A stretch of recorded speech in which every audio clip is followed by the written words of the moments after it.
Hey, what goes on, everybody? So, I'm here at the Gateway Arch today to be celebrating my 30th birthday. Do mind any potential wind that might come through and the sound of traffic on the highway, but I'm giving you all quite a shot right now of the arch. And just to think that we have this arch that has been built here since 1965.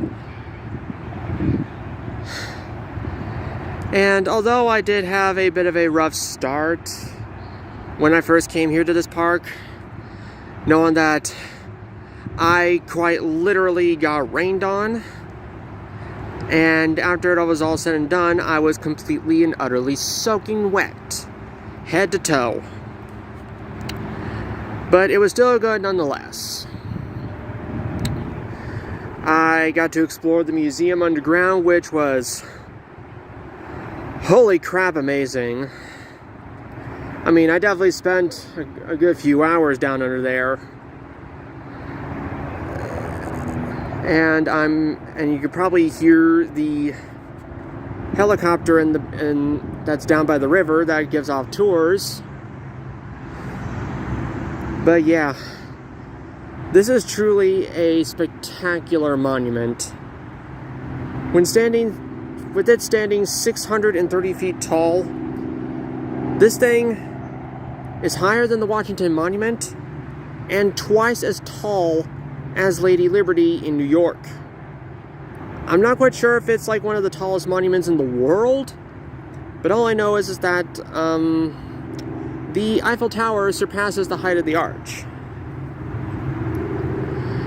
And because of the arch's design, the top would only sway about 18 inches in winds around 150 miles per hour, which, as far as I know, that's never happened in St. Louis. But if it ever happened, you guys can let me know. But I don't really feel like it has.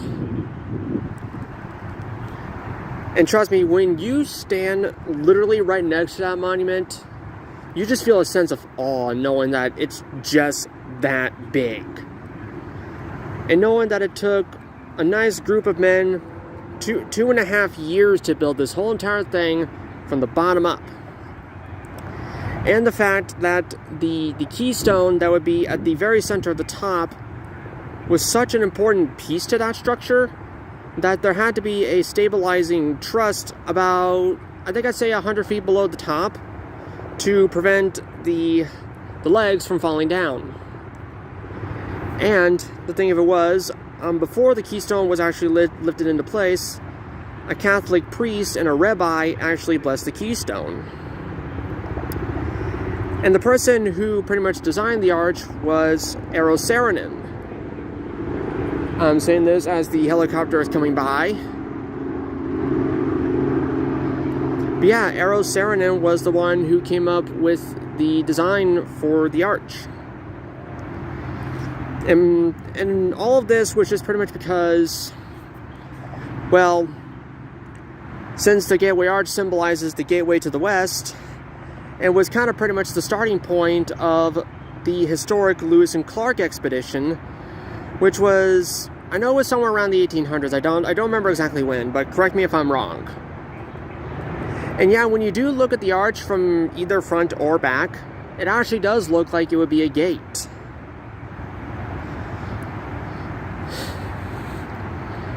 But yeah, I know you guys can't be able to see it close up, but the arch has definitely been showing signs of its age. Because even from where I'm standing, I can actually see some of the stains that are on the legs. But from what they have said, it's just really something superficial. It's nothing to worry about. Like, the arch ain't gonna rust away anytime soon. Which is interesting because by saying that, it reminds me of when the arch was actually featured in the series called Life After People, where it was basically telling the story of what would happen to some of our most well-renowned milestones of manufacturing or building when we were to just suddenly disappear off the face of the earth, like every single last person in the world gone. And what would happen to the arch is that it could actually survive about 250 years after people left before it too were to collapse. And how it would basically collapse is that the keystone would actually buckle first because the top of the arch is its thinnest point.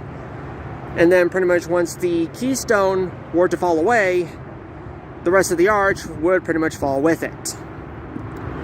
But hey, with it being made out of stainless steel, the arch is going to be here for quite a long time. I'm really hoping that it actually does last a few hundred years. If not, maybe 1,000 like Erosarin said it could. But yeah, just wanted to make this video as a nice way of pretty much saying, well, happy birthday for me being on this earth for pretty much 30 years today.